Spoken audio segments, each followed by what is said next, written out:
like him because Scotty was young, you know. Yeah. But if somehow I could pass Carlos's passing ability on to Scotty in college, it would have been a dunk fest. Dunk fest. I was like, man, you passing the ball too well. I need a break. You're like, calm down. Shoot I'm one. Shoot one time, man. My wrist hurt. Shoot it, man. Yeah. That's one of the things I'll never be able to do is dunk. So I live vicariously through y'all guys. Look, I'm sick. Right. Overrated. Yeah, I'm sick. I can dunk on 7-foot goals and on NBA 2K, so I'm good. Anywhere else, I ain't got to worry about it. There you go. God blessed me with height. He did not bless me with being able to jump. And no weight. I work on my jumping ability right now, too. Left leg's weak. It's weird, too, because I'm right-handed, so when I go to jump and dunk off one foot, I go left foot, right hand. Yep. And that I can't even cognitively think and visualize myself doing that just because my left leg is so much weaker than my right now. I can only imagine myself going right foot, left hand dunk, and I never dunk with my left hand, but it feels natural to me now. Yeah. It's so strange. It's so strange. But that's the good. With every injury, always becomes that thing that makes something that you were weak at a strength now. For sure. It's definitely going to be something I'm going to use more coming into next season, wherever I am. And now we'll go on to. I don't know if you had a chance to meet the new Gators coach, Michael White. I wanted you to get your take on his first impressions of Mike White. Well, I think his first year, obviously, was a learning process. But let me tell you, he's one of the greatest guys I've ever met. Just great energy, very humble guy. He's working for the Gators. I'm telling you that he's putting in the work to be successful. It's just a matter of time. You know, he gets a chance to bring in his class and, you know, build his team the way he wants. I think he has a chance. You know, he wanted to press a lot more last year because, you know, that's how he played at how he coached the guys up at Tech. So maybe we'll see a lot more of that next year. And I think the team will be a lot better next year for sure, hopefully with free throws. Oh, God, yes. and you know, to ask for a 5 to 7% increase in 3-point shooting or 3-point field goals makes will change. It would have drastically changed our year last year. Oh, yeah. We couldn't shoot threes and we couldn't make free throws. It's hard to beat anybody when you can't do that. So I'm looking forward to. I'll be around a few times this summer in Gainesville. So I'm just looking forward to seeing these guys and developing, seeing Coach White interact with the guys. So I'm excited for the season next year for sure for those guys.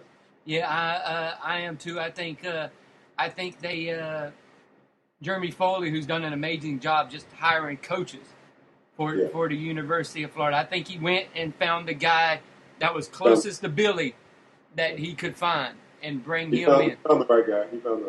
Yeah, I think he's done a great job, especially with and I know you follow the football team too.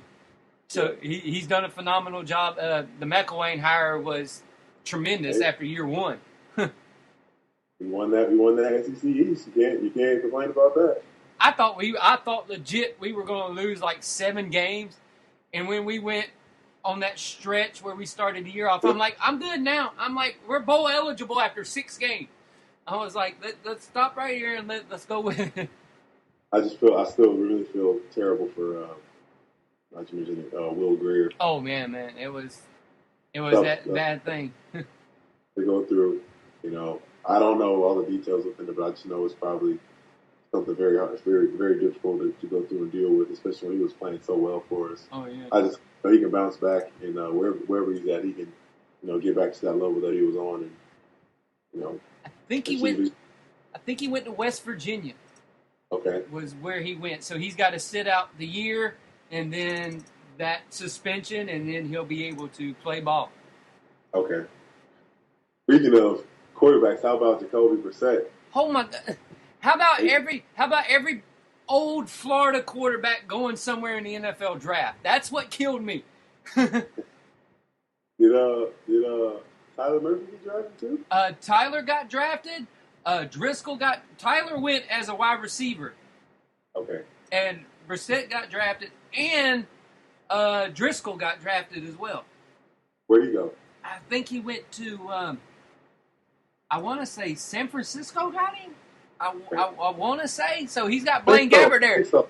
That's a good spot for him right now. Oh, yeah. They're really rocky on their quarterback foundation right now. And, they got Blaine Gabbert. And us from Jacksonville, we all know about Blaine Gabbert.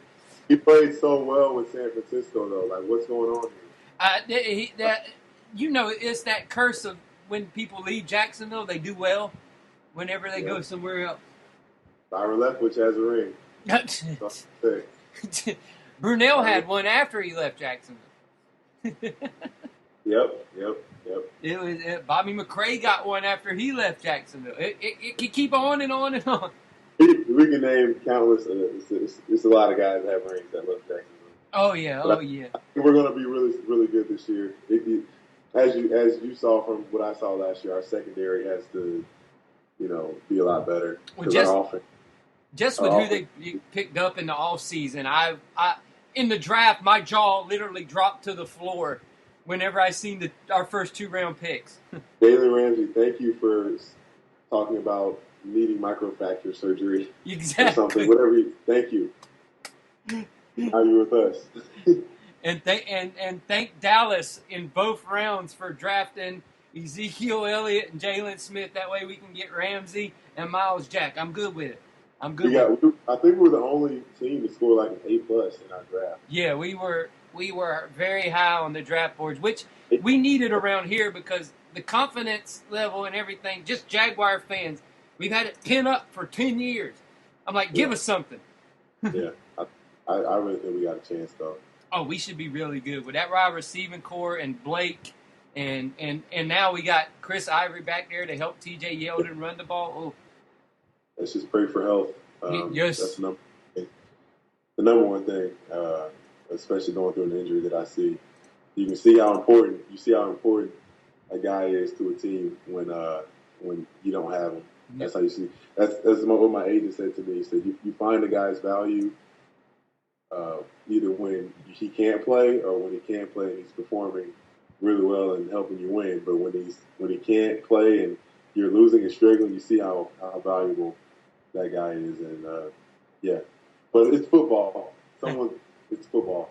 And it's an injury-prone sport. Someone's going to get hurt. And Dante coming off the same injury you have, they've said he's been looking phenomenal so far. So we got another Gator coming back that's coming off of ACL surgery. Yeah. I should have reached out to him and said, pick his brain about the whole thing because I know we probably both have shared similar attitudes about this whole process. Yeah, he's been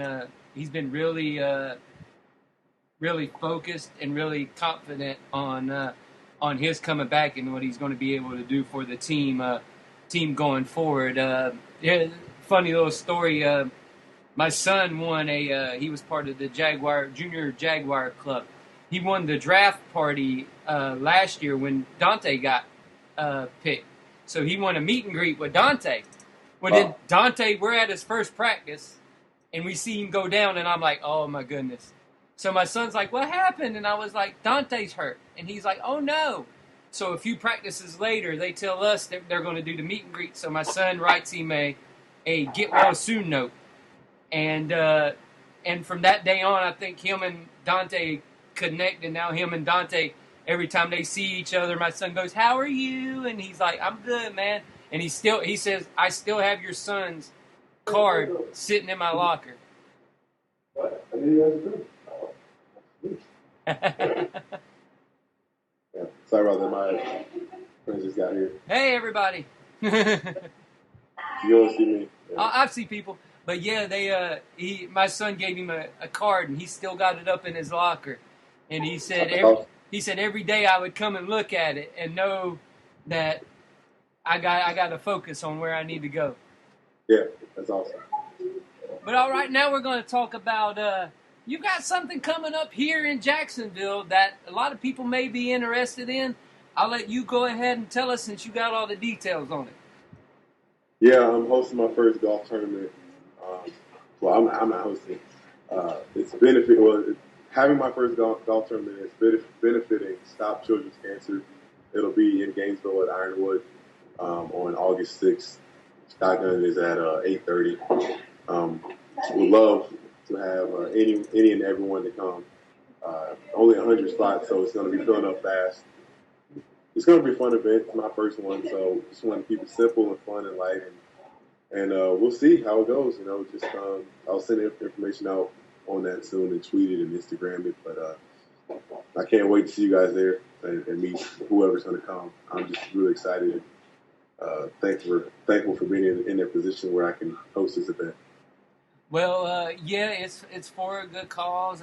Speaking of somebody that actually, I'm not a child, but I did get diagnosed with cancer earlier, right before the holidays. So I'm doing my fight, and luckily I'm almost done with it. So last time I went to the doctor, they said I was 99.3% cancer-free. And I was like, well, that's good. Now can we just get this other 0.7% out the way? That way I can be done with it. So right. as a person of that, and as a person that has children and everything, you're definitely doing that for a good cause. And me personally, if I get a ride to Gainesville, I'll be there. But no, I'll drive to Gainesville, and I plan on being at the golf tournament. Awesome. I can't wait to see you there. Well, Patrick, I know it's late over where you're at, and we don't want to take up too much of your time.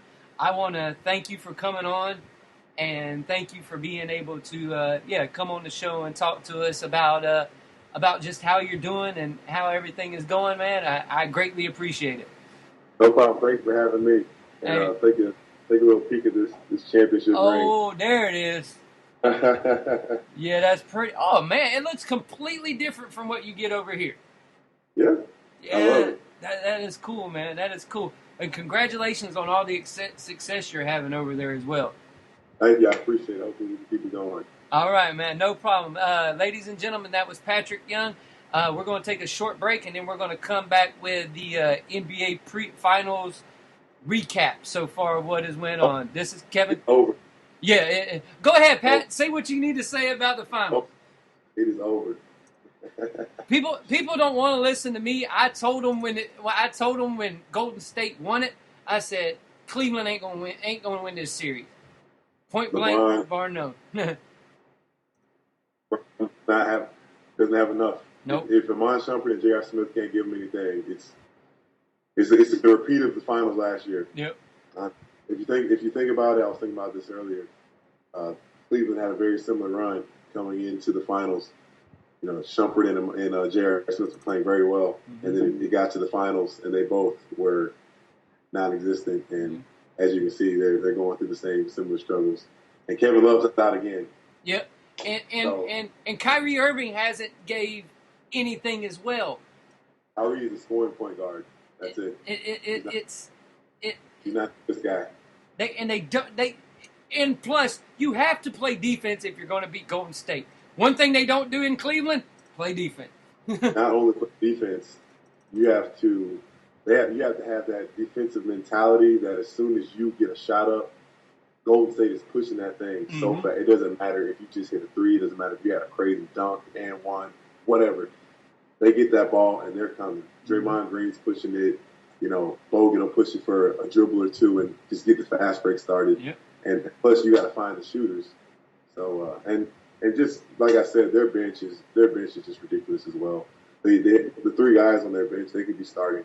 Barbosa, Livingston, and Iguodala, they could be starting on any other NBA roster right now, and they're just providing them with so much. So it's really tough for the matchup for Cleveland. It's a tough matchup for anyone. I mean, they won 73 games this year, best team in the NBA has seen in a long time. So. And Iguodala's defense on LeBron has been one of those things to where, like, you want to find LeBron's kryptonite, go out and get Andre Iguodala and put him on your team, and it seems like LeBron just has fits with him.